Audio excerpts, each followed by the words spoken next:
오늘 하나님께서 우리에게 주신 말씀은 마가복음 7장 24절에서 37절, 24절에서 37절입니다. 함께 한 절씩 교독하도록 하겠습니다. 예수께서 일어나사 거기를 떠나 두루 지방으로 가서 한 집에 들어가 아무도 모르게 하시려 하나 숨길 수 없더라.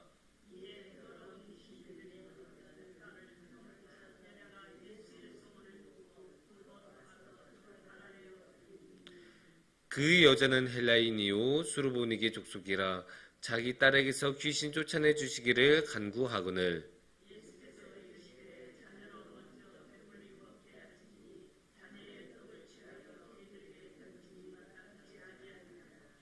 여자가 대답하여 이르되 주여 올소이다마는 상 아래 개들도 아이들이 먹던 부스러기를 먹나이다.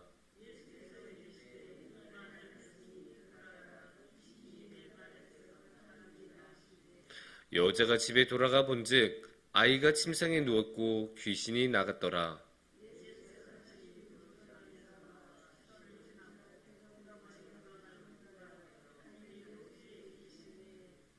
사람들이 귀 먹고 말 더듬는 자를 데리고 예수께 나와 안수하여 주시기를 간구하거늘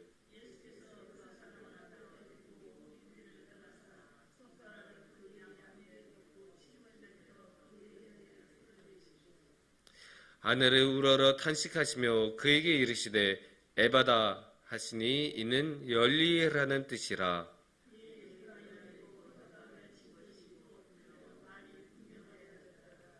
예수께서 그들에게 경고하사 아무에게도 이르지 말라 하시되 경고하실수록 그들이 더욱 널리 전파하니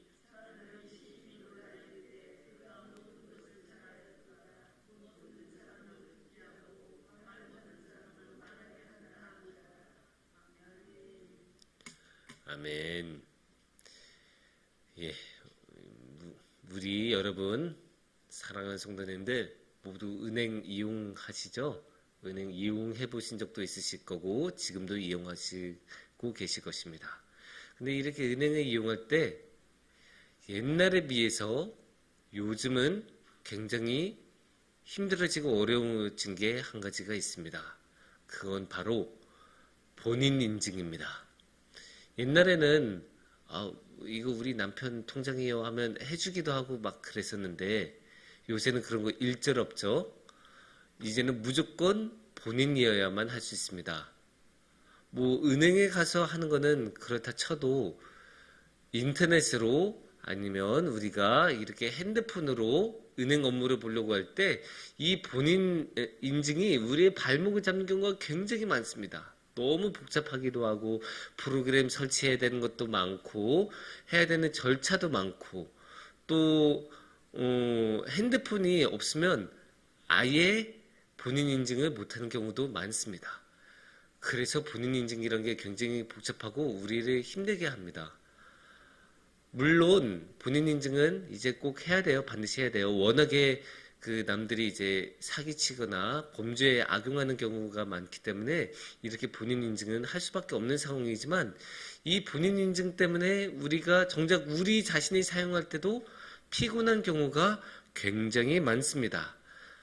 이게 어느 정도냐? 상담 하나 제대로 받을 수가 없어요. 우리가 딱 전화해서 뭐 은행에 뭔가 물어보려고 전화하면 뭐라고 처음에 나옵니까? 안내할 때 본인이 아니면 상담이 제한이 됩니다. 이런 안내문이 나오죠. 그만큼 본인이 아니면 뭔가 할 수 있는 게 없어요. 한 사람 한 사람 비록 부부간이어도 부모와 자식간이어도 본인이 아니면 해결이 안 돼요. 무조건 본인이어야 돼요. 이만큼 오늘날의 사회에서는 한 명을 개개인의 인격체로 완전히 따로 분리해서 다룹니다. 그만큼 본인이란 게 너무나 중요해진 사회입니다.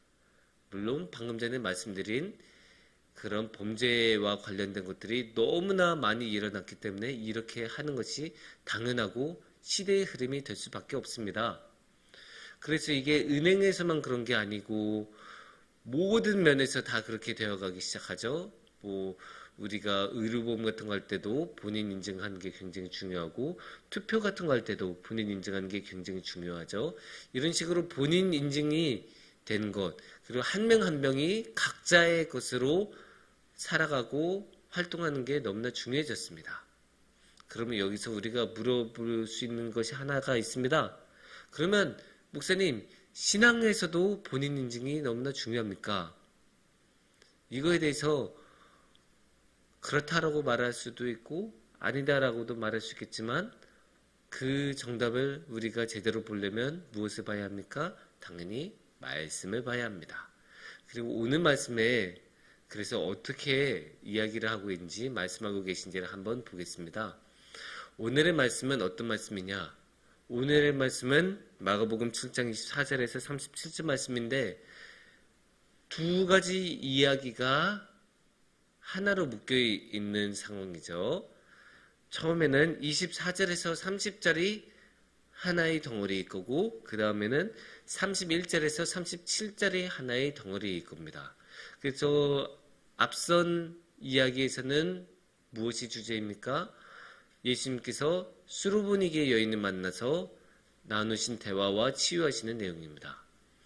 뒤의 이야기는 예수님께서 말을 더듬고 귀를 먹은 사람을 치유해 주시는 이야기입니다. 이렇게 보면 내용이 완전히 다르죠. 분명히 구분이 되는 두 가지 이야기군입니다. 그리고 또 다른 것이 있습니다.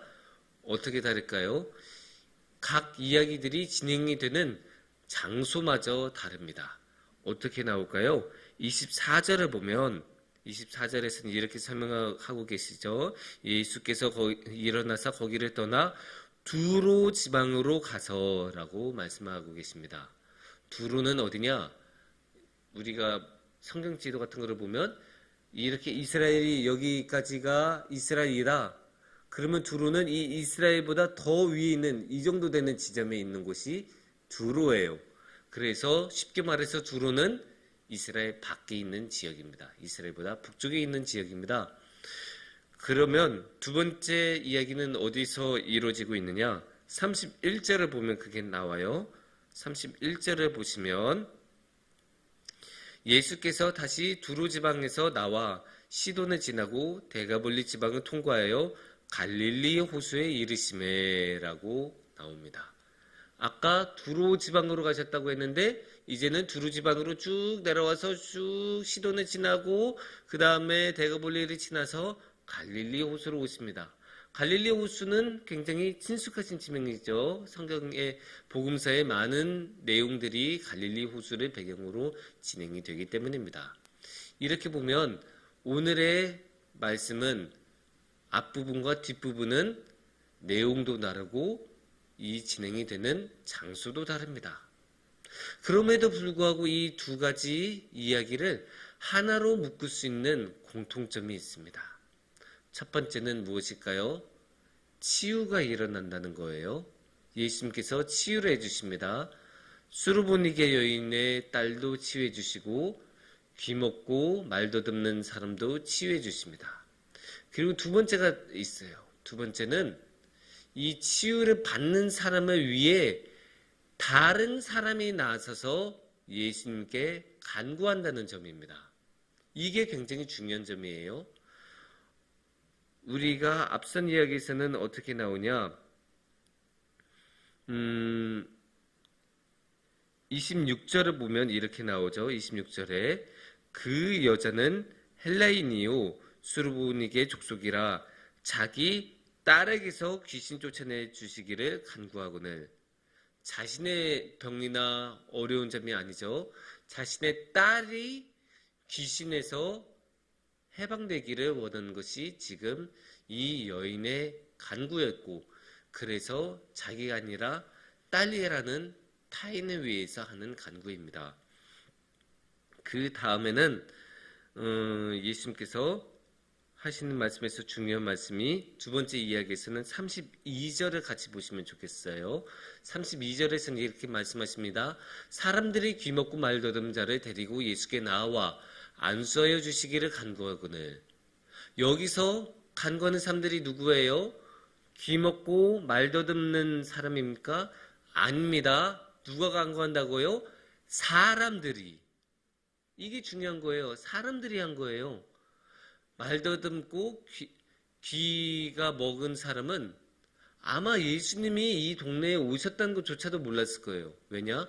귀가 먹었으니까 그 정보를 받을 수 있는 방법이 굉장히 제한이 되어 있지 않습니까? 그런데 누가 나섰어요? 사람들이. 이게 저는 굉장히 인상적으로 보입니다. 왜냐? 앞선 말씀은 그래도 가족이잖아요. 그래도 딸이잖아요.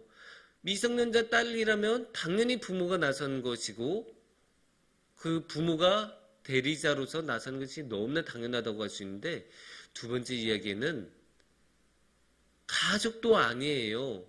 부모도 아니고 형제도 아니에요. 그런 거라면 형제라고 나왔었을 것이고 부모라고 나왔었겠죠. 하지만 그런 게 아니고 이른바 우리가 하는 말이 뭐예요? 생판남.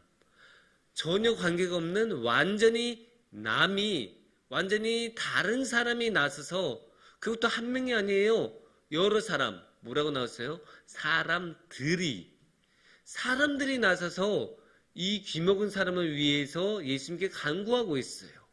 이게 놀라운 점이 아닙니까? 그리고 여기서 우리가 알 수 있는 것은 신앙에서는 다른 사람을 위해서 간구하는 것이 가능합니다. 그러니까 은행에서는 그 사람이 아니면 안 돼요. 그래서 완전히 닫힌 개인이라고 할 수 있어요. 다른 사람하고 이렇게 교류가 안 돼요. 이 부분에서만큼은 은행에서는 무조건 그 사람이 해야 합니다. 하지만 오늘의 말씀에서는 어떻게 나와요? 신앙에서는 다른 사람이 다른 사람을 위해서 무언가를 해줄 수 있어요. 뭔가를 해줄 수도 있고 기도해 줄 수도 있고 간구해 줄 수도 있어요. 예수님 제발 도와주세요.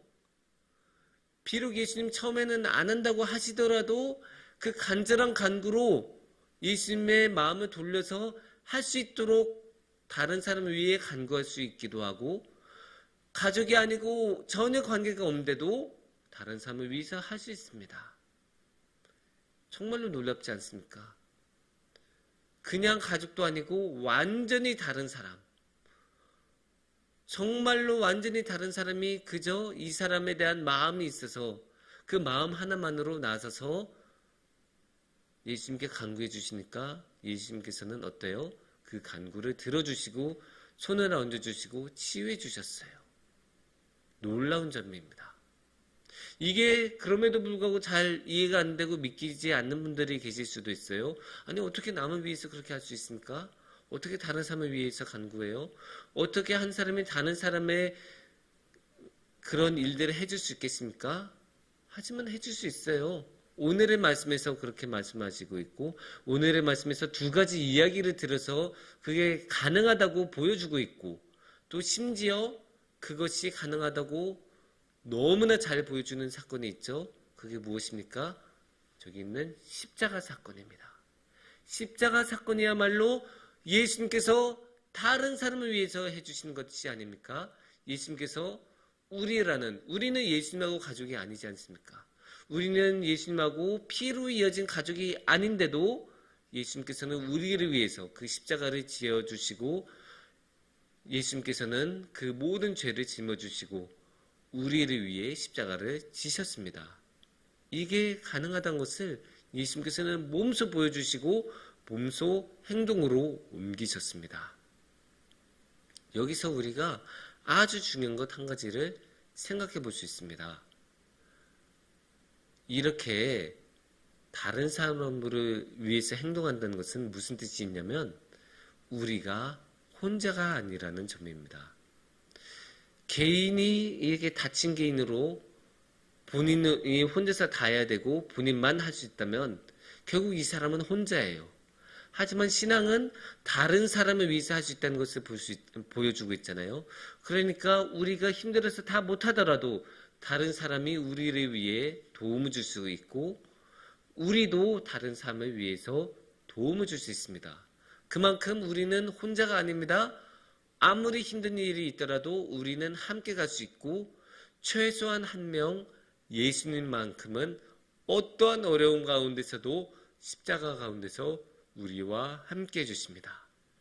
그렇게 예수님께서 언제나 함께 해주신다는 것을 잊지 않으시고 그렇게 우리가 혼자가 아니라는 것을 항상 마음에 품고 지내시기를 바랍니다. 그렇게 우리가 나아간다면 예수님께서 우리 곁에 계셔서 항상 우리와 함께 해주실 것입니다. 기도하겠습니다.